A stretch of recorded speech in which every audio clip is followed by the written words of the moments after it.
Hi எல்லாருக்கும் வணக்கம். நம்ம சேனல் பார்க்குறீங்களா? சப்ஸ்கிரைப் பண்ணிட்டு பாருங்கள். அப்போ தான் நான் மேலும் மேலும் வீடியோ போட யூஸ்ஃபுல்லாக இருக்கும். உங்களோட ஆதரவு இருந்தால் மட்டும்தான் போட முடியும்.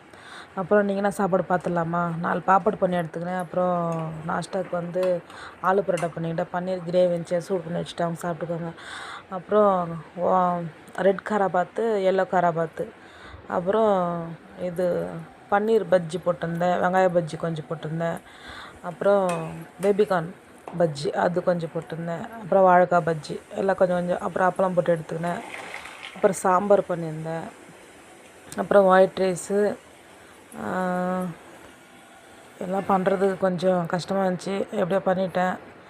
என்னோடய ஊருக்கு போயிருந்தேன். பஸ்ஸுலேருந்து வந்து ரொம்ப டயர்டாக இருந்தேன்.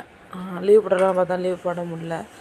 அப்புறம் வந்து அந்த டயர்ட்லேயே வந்து வீட்லேயும் சாப்பாடு செஞ்சு வச்சுட்டு பசங்களுக்கு, அப்புறம் வேலை மேலே வந்து சாப்பாடு செஞ்சேன். ரொம்ப டயர்டாகிட்டேன்.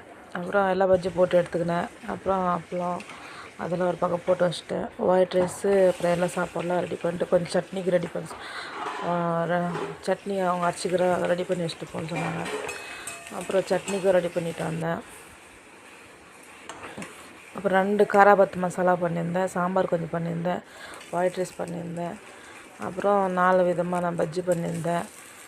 அப்புறம் எல்லாம் செஞ்சு முடிச்சுட்டப்பா, கொஞ்சம் சீக்கிரம் செஞ்சு முடிச்சிட்டோமேன்னு சொல்லிட்டு கொஞ்சம் பெரிய மூச்சு வந்துச்சு. பாருங்களேன், வாங்க சாப்பிட்லாம் எல்லாம். என்னோடய சேனலை சப்ஸ்கிரைப் பண்ணிவிட்டு போங்க. பாய் எல்லாருக்கும்.